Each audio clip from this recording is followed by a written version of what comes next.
everybody. Welcome to About Face, a new Doof Media podcast series where we stare deep into the eyes of Face, a horror serial by Wildbow. My name is Matt Freeman, and it's time for us to take Face off. And my name's Scott Daly, and, you did it, Matt. You already blew the one face-off reference we were going to get. Are you happy now?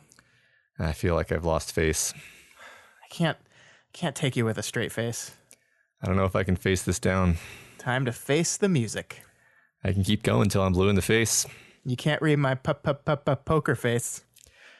Well, in any case, it's FaceTime. It is FaceTime. This is, as you said, the new weekly podcast where Matt and I eagerly dive into Wildbow's world of non-consensual surgical procedures, orphan roommates, and dapper protagonists. This week, we are starting with the first two chapters of Arc 1 Sample, chapters Sample 1 and Sample 2.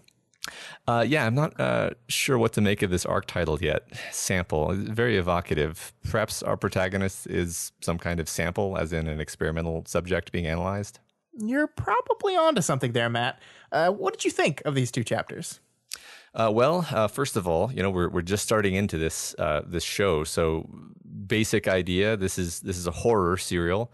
We've got our protagonist, Wesley. He's an actor. He's very conscious of appearances. He repairs mechanical antiques. There's a lot going on with this guy.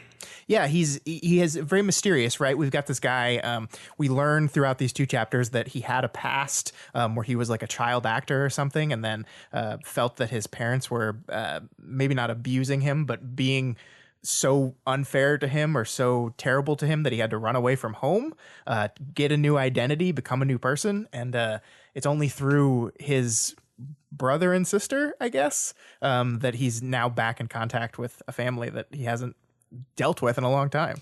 Yeah, and speaking of that family, we've got these orphan kids, Leo and Marlene, who are now coming to live with him, and that's instantly a way of injecting drama into the situation, because it's this guy who's not really the kind of guy who's set up to take care of kids.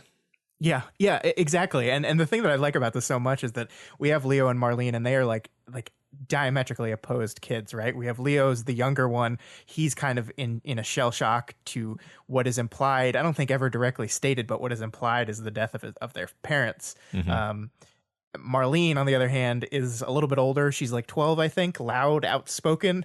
She goes on a destruction rampage in their house, completely destroying everything that Wesley works on. Like, as you said, he repairs antiques, and his house is like lined with all these different antiques, and she just kills it all. And I think this is great because it actually does a good job of defining our protagonist here, because there's this little girl like kicking and knocking over and destroying everything of value in his house, and he's just kind of calmly standing there.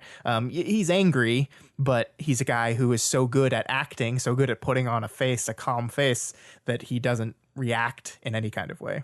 Yeah, I agree that there's a lot of small things that tell us a lot about Wesley, how like you said, this is kind of his livelihood. It's not like he doesn't care, but he's just so in control that he just lets it happen, because he knows that it's kind of better for her in a sense to get it out of her system. Yeah. Like just little things that make you like, man, I really want to find out more about this protagonist. Sure. Yeah. It does a very good job of setting up the mysterious protagonist. Like we know a lot about him. We're in his point of view, but there's a lot that he's not telling us. Yeah. So then into this already rather complicated scenario, we have these mysterious watchers. Ascent, Sunny, Hart, and then later Box is introduced. And they're introduced to us in this weird way, Matt, right? Because like we cut away from we have like the start of this chapter is like very typical like family drama stuff, right? Mm-hmm. There's a brother who's dealing with a tough past, and he has these kids. Like, this is the start of basically any like daytime television or regular TV show. It's like, oh, there's this crazy bachelor and these new kids wind up on his stoop. Mm-hmm. And then suddenly we cut to this conversation that's going on by these people named Ascent, Sunny, and Hart. And as you said, Box, that are clearly watching everything he does and commenting on it. Yeah, it's creepy. It's kind of the first indication that this is going in a horror direction, that things are going to go off the rails.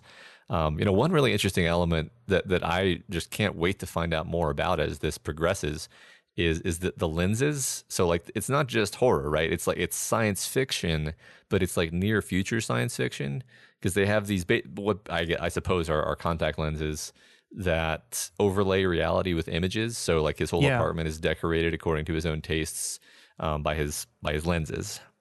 Yeah, it's this really interesting element that's very casually introduced into the story because at the outset things are just kind of normal, and then the first indication that we get of like what time or what technological setting we're in is when he walks up to his front door and it says like the lock appears and he like looks at a code with his eyes to unlock the door. And that's like the first moment we get of like, wait, hold, there's something different here. And yeah, as we go through these two chapters, it expands out that we're in some kind of future technological society that things have advanced, but at a very like realistic level where it's just kind of, this is maybe what things will look like for us in 50 years or so, because they mention the idea that back when he was younger, all they had were smartphones, right? So this is, I mean, maybe only 20 years in the future. That's kind of what I was thinking, actually. Like I was imagining 10 to 20, honestly, which is a fun time frame where you kind of keep one foot in our reality. Everyone still lives in apartments and there's no, space stuff.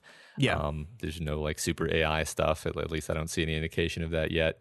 And it's interesting because we these mysterious watchers are presumably able to keep such good surveillance on him because it's the future, so the technology is allowed to be a little bit waffly. They're allowed to do surveillance things that you can't quite do in our world because they have future technology. So one thing that I'm interested to see where it goes is this neighbor Roxanne, who comes over and like. There's clearly a pre-existing relationship there, and at a certain point, the interlopers are basically like, "Yeah, we're gonna have to get rid of her," and you're like, "Oh no, I already like her." Yeah. Well, it's interesting because she comes over. You're right that they clearly have a relationship. First, the relationship starts with her yelling at him about where he's leaving his packages, and then it goes into obviously they've have a sexual relationship, and then she sees one of the kids. The book doesn't even tell us which one, but she sees one of the kids poke their head around the corner as they're talking, and she like immediately is furious with him, like hands around the neck, not really choking, but obviously like you can't let them. There's a hint of another job, quote unquote, that we don't really know about. Like he has his repairing antiques, but he's doing something else that's not exactly legal that we don't know about, and having these kids around really complicates that. And she's very, very angry with him. But yeah, then our three observers react to her involvement completely negatively. As if she's going to encourage him to do stuff that they don't want, which is surprising because she's the one being like, you got to get rid of these kids, which means that maybe they want him to have the kids around. Yeah. Or they want, my suspicion is that what they want from him is something to do with his like illegal thing that he's not supposed to be doing. And she's an obstacle basically. And, it's interesting to me that the mysterious shadowy figures, like at this point in the story, they could be fundamentally like looking out for him, like maybe this is something that happened to him and they're looking out for him, or they could just be evil. But I guess it's time to get into the the escalation, where Right. basically this chapter ends pretty much with 6 men coming into his room at night, grabbing him, and then he wakes up in a cell, it basically situated in a circle of cells with a animal mask basically drilled into his face. Yeah, drilled into his face. Yeah, because they offered to him to put it on by choice, right? They appeared in his TV and in all his electronics. Basically, they appeared with their symbols and said, "Do this for us, please." And he, this guy's really interesting, right? Because how he reacts to this is fascinating. He does not react to his TV talking to him in a way that I would, where it's like, holy shit, I'm gonna go away now. He's like already trying to game them and outsmart them and outmaneuver them psychologically, and that continues, into the next chapter. Yeah, no, I thought that was great because he kind of comes off as a pushover when Marlene is yelling at him. Yeah. But then the way he responds to these people is just he completely outmaneuvers them and ends with the power move throwing the mask off the balcony, which is just awesome. Yeah. So as you said, we get into the next chapter, chapter 2. And most of this chapter is basically the people who've been taken into the cells, of which there are more than a few, along with Wesley, and they've all had masks drilled into their faces, like different animals. And basically, they're allowed to like question this system, and they are trying to outwit the system that has taken them here and learn information about it. Yeah, there's basically, they're telling us there's a game happening, right? And there's 12 of them, I believe. Is it 12 or 13? I can't quite remember. I don't remember either. There's 12 of them, but there's 15 rounds. So the immediate thing is like, how are there more rounds than contestants? That doesn't make any sense. Yeah.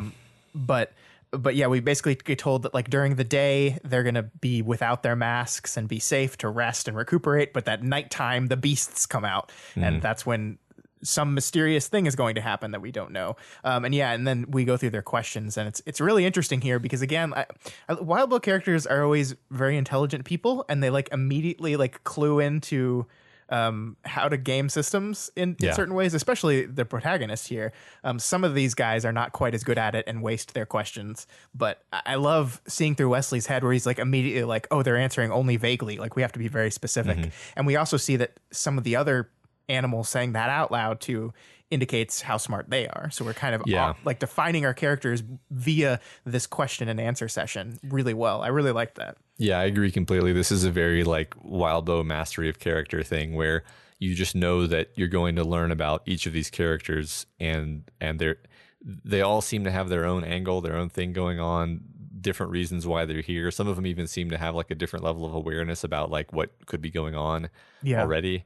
And you know, so he's able to signal actually to Rabbit, give a subtle signal that basically they're both able to interpret to mean that they should meet up the next day. Yeah. And basically it works out. And, you know, so now you have these two characters meeting up at this coffee shop and, you know, extending this weird thing that's going on into their real lives. And the chapter wraps up with, you know, the promise of future conflict between these characters. Yeah, I like this a lot because, you know, the most of the chapter is spent kind of establishing Rabbit as this sane one of the group. Like Rabbit is the one that suggests a meeting and is like suggesting working together, and some of the other ones immediately shout them down. They're like, no, that's stupid, like that's dangerous, why would we ever do that? And then Wesley, being our smart protagonist, like signals her with his pocket watch, shines on her. So we think, oh great, our character's got an ally, everything's gonna be okay. And then she immediately has a gun on him, and we're like, what? Yeah. What? Right, yeah, what's going to happen next? Yeah, there's so many mysteries here, right? We don't know what the purpose of the game. We don't know really anything about the guides. I forget what it calls them. Yeah, Ascent, Sunny, and Heart. We know like there's some mysterious corporation. They claim they're doing this for research, but they need money.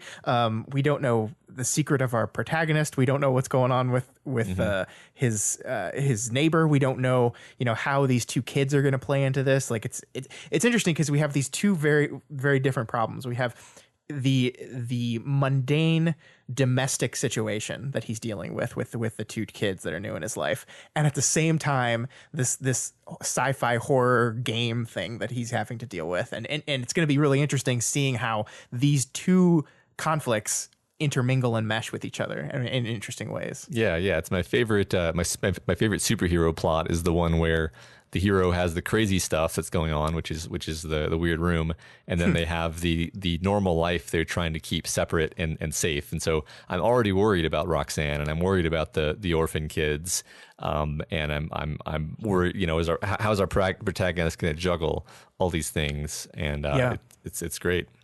Yeah. So I'm just really excited to be starting this journey because it would just drive me absolutely crazy if this was all we got, you know. Wildbow definitely crafts this riveting setting, a protagonist who seems just a bit off in a way that makes you want to understand what his deal is. Got hints of a bigger mystery, delightful note of horror that I'm sure will take us to terrifying places. And it would just be, I mean, I think I would just completely lose it if the cliffhanger at the end of chapter 2 was never resolved. Yeah, I really feel you there, man. Like, just imagine if it just ended, if we just never found out what happened.